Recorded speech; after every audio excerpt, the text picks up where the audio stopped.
Hello friends, welcome to our YouTube channel GM classes Patna. हम लोग देख रहे थे कि आप लोगों को बोला गया था कि पॉलिटेक्निक एंट्रेंस का, आईटीआई एंट्रेंस और पैरामेडिकल एंट्रेंस का बैच स्टार्ट किया जाएगा और उसका सिलेबस भी आप लोगों को डिस्कस किया गया था। जिस सब्जेक्ट का है तो पहले उस सब्जेक्ट का आपका उसमें सिलेबस डिस्कस कर दिया जाएगा, उसके बाद ही क्लास को स्टार्ट किया जाएगा। तो हम लोग देखते हैं, हम लोग इससे प्रीवियस वाला जो वीडियो अगर आप देखे होंगे पॉलिटेक्निक एंट्रेंस का डाला गया था, उसमें सिलेबस के बारे में आपका डिस्कस किया गया है। वहाँ पे क्या क्या आपका सिलेबस रहने वाला है पॉलिटेक्निक एंट्रेंस के लिए।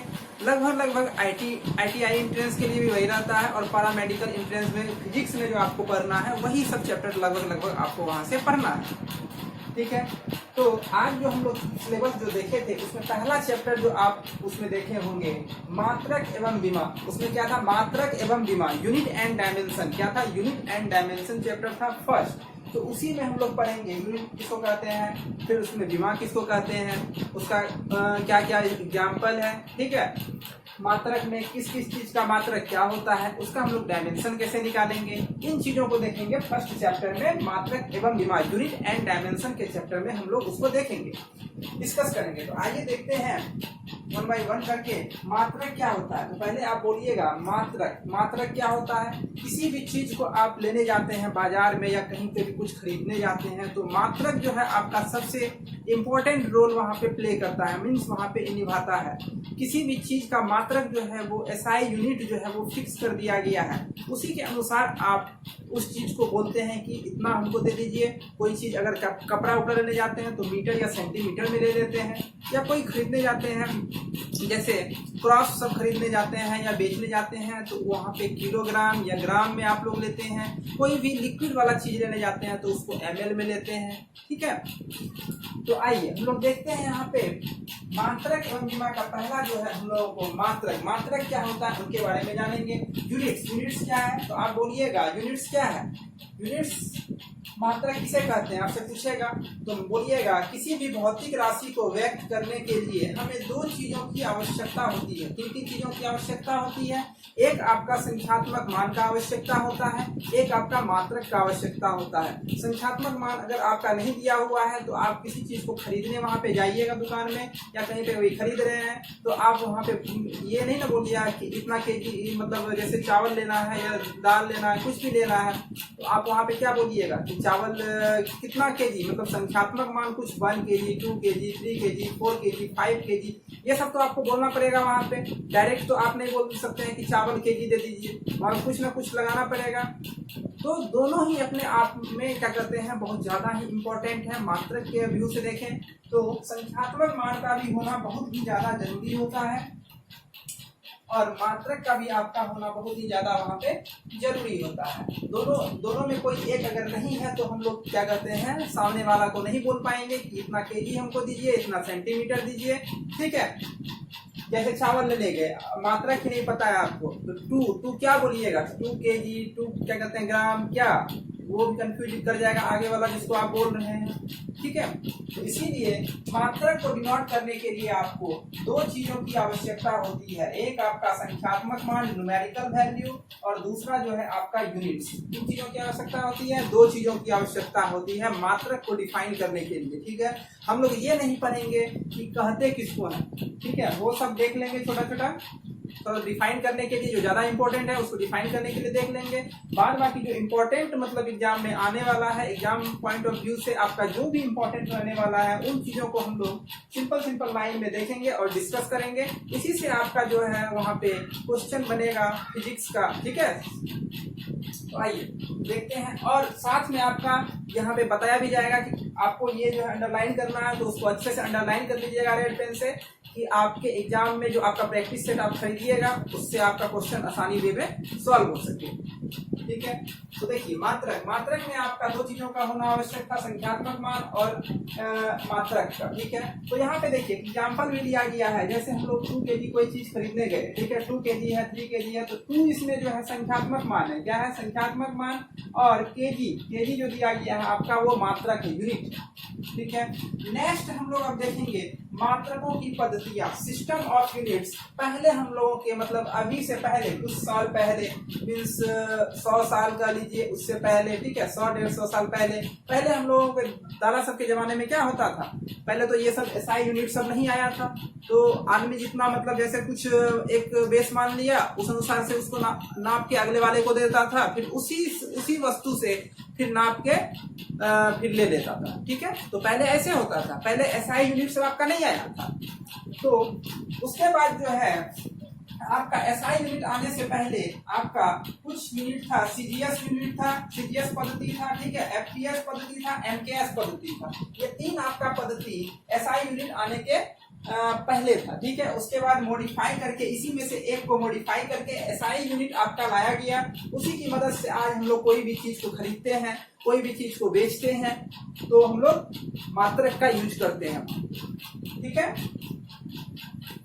तो आइए इसमें देखते हैं आपका मात्रकों की पद्धति में सिस्टम ऑफ यूनिट्स में हम लोग देखेंगे। सिस्टम ऑफ यूनिट्स जो होता है माय डियर स्टूडेंट, वो आपका जो होता है वो तीन तरह का होता है। कौन कौन सा? सीजीएस, ठीक है, सेंटीग्राम, सेंटीमीटर, ग्राम, सेकेंड। क्या होता है सीजीएस का? सेंटीमीटर, ग्राम, सेकेंड। सेकेंड है आपका एफपीएस पद्धति, फुट, पाउंड, सेकेंड। क्या होता है? Foot, pound, second. नेक्स्ट है आपका एमकेएस पद्धति। एमकेएस पद्धति में आपको पढ़ना है, तो इसमें क्या जानना है? एमकेएस का फुल फॉर्म क्या हो गया? मीटर, किलोग्राम, सेकेंड, ठीक है, मीटर, किलोग्राम, सेकेंड, ठीक है। शॉर्ट में याद रखना है आपको और कुछ नहीं याद रखना। यहाँ कहाँ से क्वेश्चन बनेगा वो भी आपको बताया जाएगा, बने रहिए। देखिए मात्रकों की पद्धतियां में हम लोग पढ़े तीन तरह के होते हैं। तो पहला हम लोग जाने सीजीएस पद्धति। सीजीएस पद्धति में हम लोग जैसे कोई भी चीज को अगर मेजर करते हैं, लंबाई को, द्रव्यमान को, देखिए तीन चीज को मेजर करना है। इन तीनों यूनिट में आपका तीन चीजों को आपको ध्यान से देखना है, लंबाई, द्रव्यमान और समय। ये तीन चीज को ही लेके चलना है, बेस मान के आपको चलना है। क्या क्या चीज? लंबाई, द्रव्यमान और समय, ठीक है। तो इस पद्धति में लंबाई, द्रव्यमान तथा समय का मात्रक जो होता है, आपका यूनिट जो होता है वो क्या होता है? लंबाई के लिए हम लोग लेंगे सेंटीमीटर, और द्रव्यमान के लिए हम लोग लेंगे ग्राम, और समय के लिए हम लोग लेंगे सेकेंड। तो सीजीएस पद्धति में आप बोल सकते हैं, सीजीएस पद्धति में इन दिस सिस्टम लेंथ को हम लोग किसमें ले रहे हैं? लेंथ को ले रहे हैं सेंटीमीटर में, मास को ले रहे हैं ग्राम में, टाइम को ले रहे हैं सेकेंड में, ठीक है। चलिए अब नेक्स्ट लाइन जो है इसको हम यहाँ पे कर सकते हैं। इससे या इस पद्धति को हम लोग फ्रेंच पद्धति या मीट्रिक पद्धति, यही आपका इंपॉर्टेंट है। जो आपका सर्कल किया हुआ है ब्लू पेन से, ब्लू मार्कर से आपका जो ये किया हुआ है, ब्लैक से कर देते हैं इसको, ठीक है। तो ये मीट्रिक और फ्रेंच पद्धति के नाम से भी जाना जाता है। कौन सा पद्धति? सीजीएस पद्धति को हम लोग मीट्रिक पद्धति या फ्रेंच पद्धति के नाम से भी जानते हैं। नेक्स्ट बोल रहा है आपका सेकेंड में क्या है? सेकेंड में आपका बोल रहा है एफपीएस पद्धति। तो इसमें हम लोग लंबाई को, इस पद्धति में हम लोग लंबाई को फुट में मेजर करते हैं, द्रव्यमान को हम लोग पाउंड में मेजर करते हैं, समय को हम लोग सेकेंड में। समय सभी में तीनों में आपका समान रहने वाला है, सिर्फ लंबाई और द्रव्यमान सब में आपका चेंज हो रहा है। तो इन चीजों को ध्यान से देखिएगा। ये भी पूछ सकता है कि एफपीएस पद्धति में लंबाई को हम लोग किसमें मेजर करते हैं? तो वहां बोलिएगा फुट में। एफपीएस पद्धति में द्रव्यमान को किसमें मेजर करते हैं? पाउंड में, ठीक है। चलिए एफपीएस पद्धति को कहते और किस पद्धति के नाम से जानते हैं? तो इसको हम लोग ब्रिटिश पद्धति के नाम से जानते हैं। क्या जानते हैं? ब्रिटिश पद्धति के नाम से हम लोग इसको जानते हैं। किसको? एफपीएस पद्धति, फुट, पाउंड, सेकेंड पद्धति को हम लोग ब्रिटिश पद्धति के नाम से जानते हैं, और सीजीएस पद्धति को हम लोग फ्रेंच और मीट्रिक पद्धति के नाम से भी जानते हैं, ठीक है। नेक्स्ट आपका बोल रहा है एमकेएस पद्धति। एमकेएस पद्धति में लंबाई, द्रव्यमान और समय को हम लोग किस किस चीज में मेजर करते हैं? आइए उन चीजों को देखते हैं। तो एमकेएस पद्धति में लंबाई को हम लोग मीटर में, द्रव्यमान को हम लोग किलोग्राम में, समय को हम लोग सेकेंड में लेते हैं, ठीक है। एमकेएस पद्धति में लंबाई को हम लोग मीटर में, द्रव्यमान को हम लोग किलोग्राम में, समय को हम लोग सेकेंड में लेते हैं।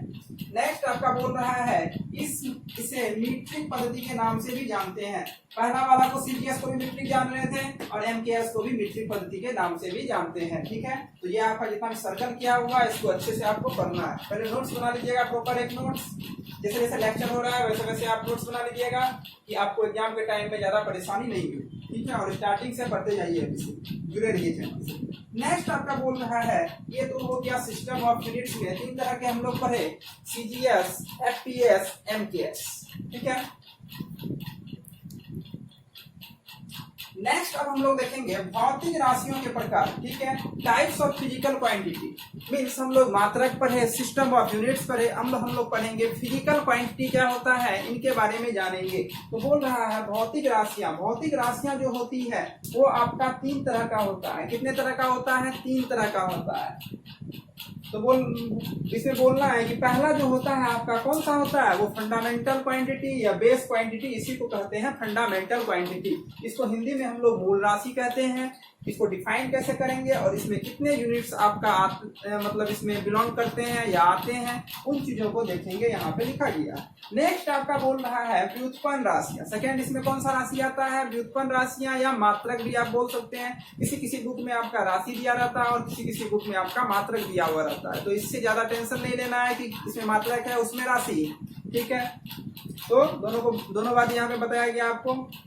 देखिए सी में क्या है आपका, इसका तीसरा संपूरक राशि, सप्लीमेंट्री यूनिट्स। क्या है? Supplementary units. तो ये 3 हो गया। अब तीनों को एक एक करके डिफाइन करते हैं। तो पहला देखिए, पहला बोल रहा है मूल राशियां। मूल राशियां क्या होती है? फंडामेंटल क्वांटिटी या बेस क्वांटिटी क्या होती है? बोल रहा है ऐसी राशियां जिनको व्यक्त करने के लिए, जिनको एक्सप्रेस करने के लिए, ठीक है, किसी भी भौतिक राशि की आवश्यकता नहीं होती है।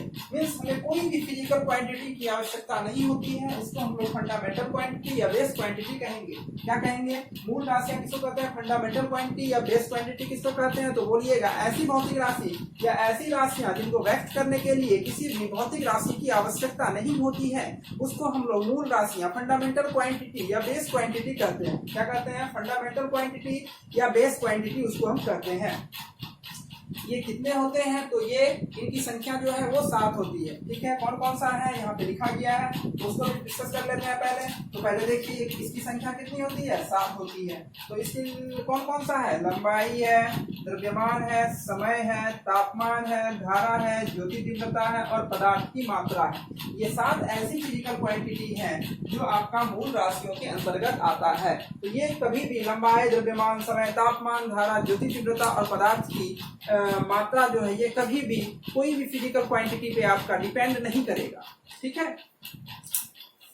नेक्स्ट बोल रहा है व्युत्पन्न राशियां, डिराइव्ड क्वांटिटी। डिराइव्ड क्वांटिटी क्या होता है? ऐसी राशियां जिनको व्यक्त करने के लिए मीन्स दूसरे राशियों की आवश्यकता होती है। मीन्स मूल राशियों की आवश्यकता होती है, दूसरे नहीं, मूल राशियों की आवश्यकता होती है। मीन्स ये फंडामेंटल क्वांटिटीज के बिना क्या करते हैं, ये डिपेंड, ये इसको डिफाइन नहीं कर सकते हैं हम, ठीक है, एक्सप्रेस नहीं कर सकते हैं। तो ये डायरेक्ट बोल सकते हैं व्युत्पन्न डिराइव्ड क्वांटिटी जो होता है वो फंडामेंटल क्वांटिटी से क्या करते हैं, आपस में जुड़ा हुआ रहता है। उसकी मदद से इसको हम एक्सप्रेस नहीं कर सकते हैं, ठीक है। तो इनकी संख्या कितनी होती है? इनकी संख्या इनफिनाइट है, इनकी कोई संख्या नहीं होती है, ठीक है।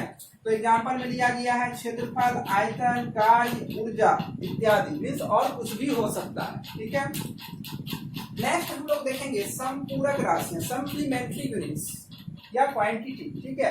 तो ऐसी भौतिक राशियां, इसको डिफाइन कैसे करेंगे सप्लीमेंट्री यूनिट्स को? ऐसी भौतिक राशियां जो ना तो मूल राशियों पर क्या कहते हैं, मूल राशियों पर और ना ही व्युत्पन्न राशियों पर निर्भर होती है, ठीक है। ये कहलाती है आपका संपूरक राशियां। क्या कहलाती है? संपूरक राशियां। संपूरक राशियां क्या बोलिएगा? संपूरक राशियां ऐसी राशियां हैं जिनको व्यक्त करने के लिए हमें ना तो मूल राशियों की आवश्यकता होती है और ना ही व्युत्पन्न राशियों की आवश्यकता होती है। उसको हम लोग क्या कहते हैं? संपूरक राशियां कहते हैं। इनकी संख्या जो है वो कितनी है? 2 है। कितनी है? 2 है। देखिए इनकी संख्या जो है 2 है। सब बात आपका लिख दिया गया है यहाँ पे, ध्यान से अच्छे से पढ़िएगा, ठीक है। इनकी संख्या कितनी है? 2, ठीक है। और कौन कौन सा है? समतल कोण और ठोस कोण, यही 2 होता है। एक प्लेन एंगल, एक आपका सॉलिड एंगल, ठीक है। वो आगे हम लोगों को पढ़ना है कि उसका यूनिट क्या होता है, उसका डायमेंशन फॉर्मूला क्या होता है, उसको आगे की क्लास में देखेंगे। तो आज का क्लास हम यहीं तक रखते हैं, ठीक है। आगे जो भी बचा हुआ है वो आगे आपका करवाया जाएगा। तो अगर आज का क्लास अगर आपको अच्छा लगा हो तो दोस्तों में शेयर कीजिए और चैनल को सब्सक्राइब कीजिए अगर नहीं किए हैं। और कोई ग्रुप है पढ़ने वाला 9-10 का या पॉलिटेक्निक एंट्रेंस का कोई तैयारी करना चाह रहा है आपके बगल में, तो उसको भेज सकते हैं, यहाँ से आप पढ़ सकते हैं। शुरू से आपका फिजिक्स का स्टार्ट किया गया है और जल्द ही जल्द ये समाप्त कर दिया जाएगा। ये नहीं कि मतलब कुछ पढ़ाया गया फिर छोड़ दिया गया, ऐसा नहीं चलेगा, कंटिन्यूअस वे में चलता रहेगा। तो आशा करते हैं कि आज का जो वीडियो है आपको अच्छा लगा होगा, समझ में आया होगा। तो आज के लिए हम लोग इतना ही रखते हैं। Thank you.